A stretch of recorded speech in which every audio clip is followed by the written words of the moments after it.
I want to get into mental fortitude because, of course, me not being you, Kate, I have no clue. So I could be totally wrong. But my perspective from the outside is you do a very, you're a great example of how to like deal with mid-race adversity and find yourself in unexpected situations, but still rise to the occasion. And I want to talk about like specific instances. And the first one I want to talk about is, and everybody can go on to Red Bull TV and you can, the redbull.tv, and you can look up all the cross country races from last year. They have them all up from last year, which is so cool of them because we don't have racing going on right now. So they don't have any new ones to put up. But if you watch Albstadt from last year in Germany, when you were racing on that course, I was like nervous, like sweaty palms when the race went off because I saw how bad it was raining. And I knew they had those really long, like wood downhill bridges and stuff. And I was like, please, nobody fall on that. And the camera couldn't show it, but you fell on that. And it looked like it must have been a really bad crash.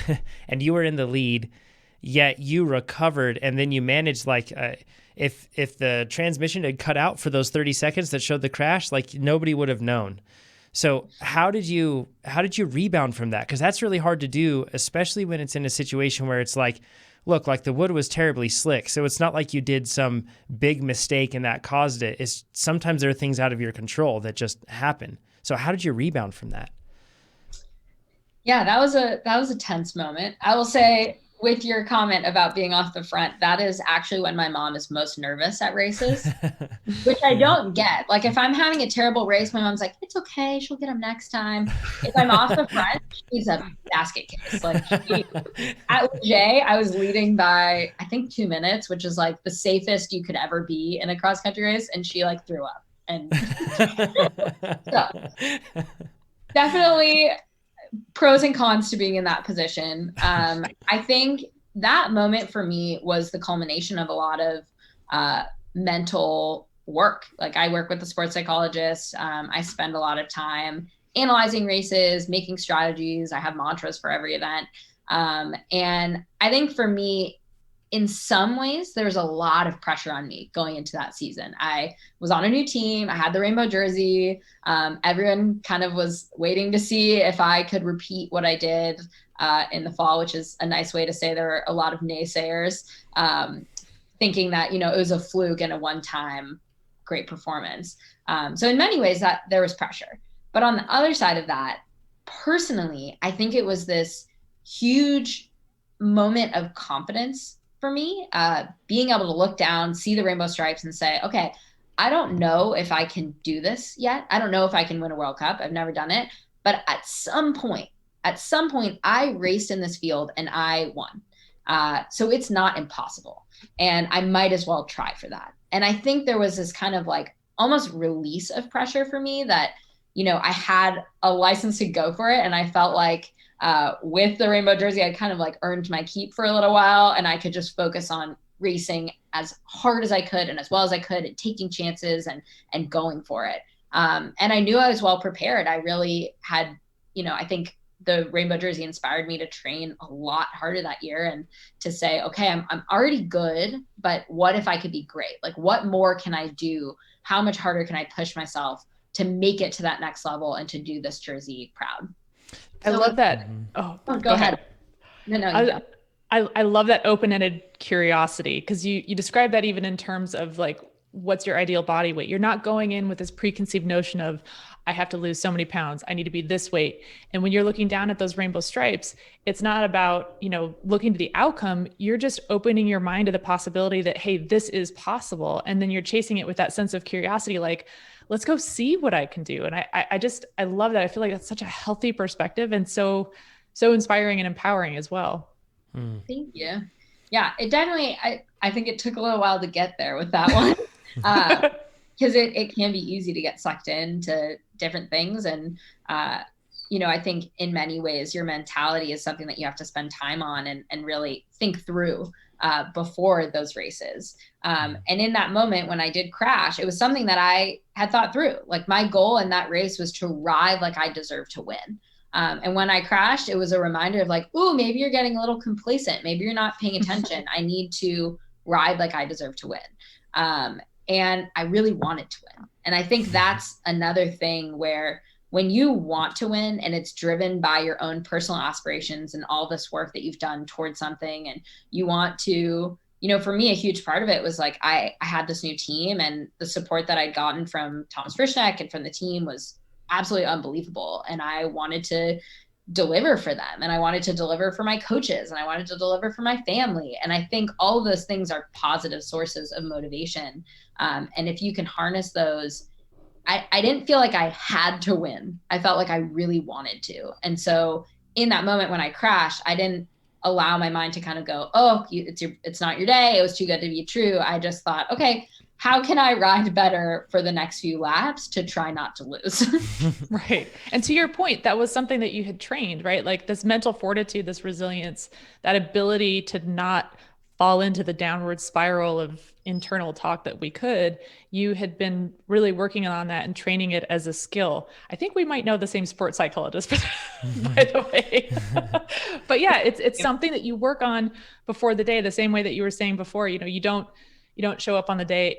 You're not training in the race and looking at power numbers in the race. You do that work beforehand so that on the day you're capable of executing, and you're not stopping to question and ask yourself, okay, what should I be doing? Can I do this? It's not even part of the equation.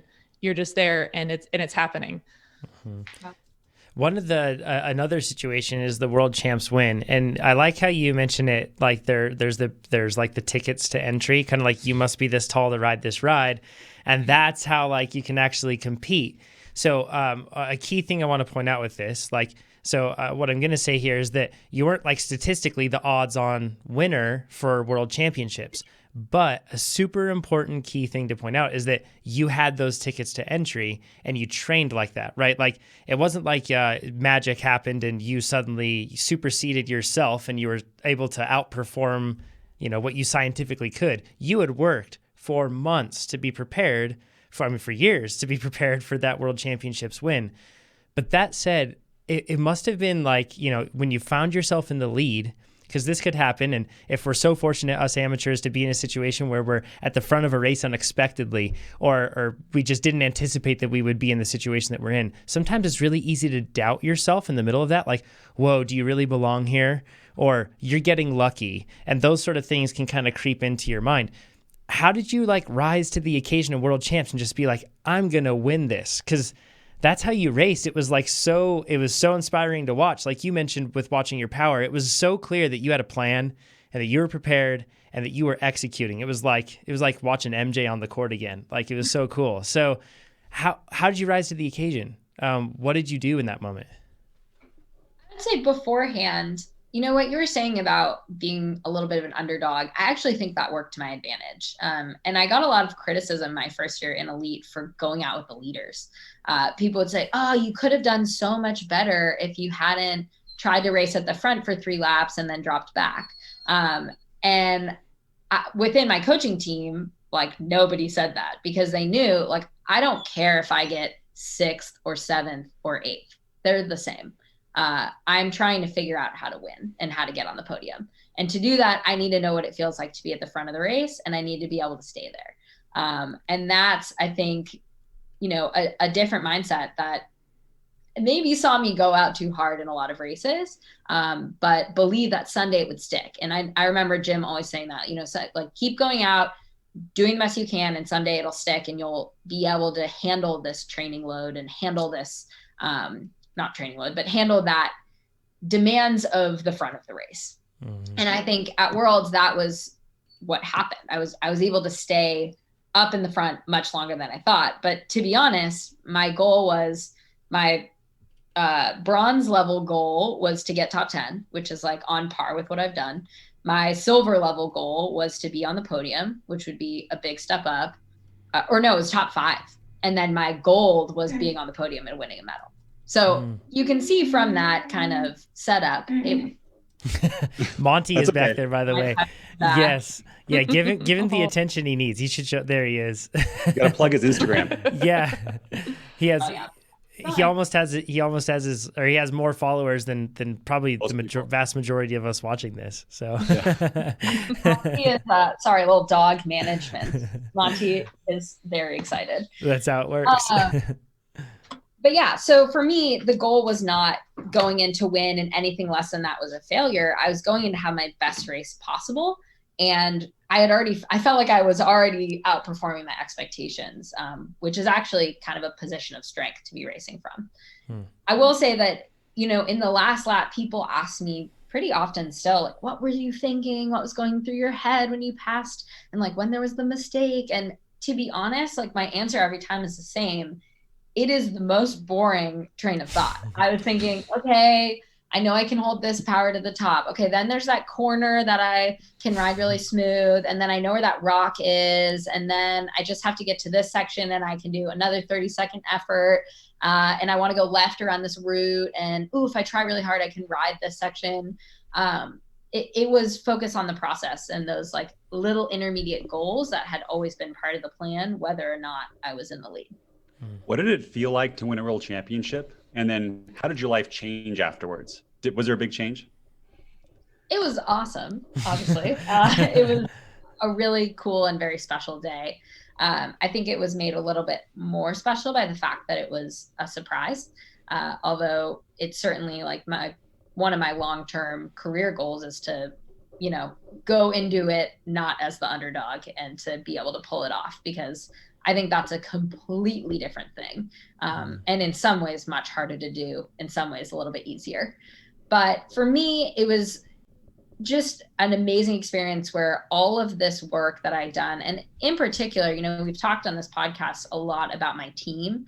The fact that I'd worked really closely with all of those people and that I have a team around me who really invests in what I'm doing. And, I always say like a good litmus test for that is when you call someone or you text someone, hey, I need this at a weird time. Like Kyle will call me back in the middle of the night and be like, hey, I'm here. I got you. Like I'm as invested in this as you are. Jim is the same way. My strike coach is the same way. They're all, looking to do whatever they can to positively impact this outcome.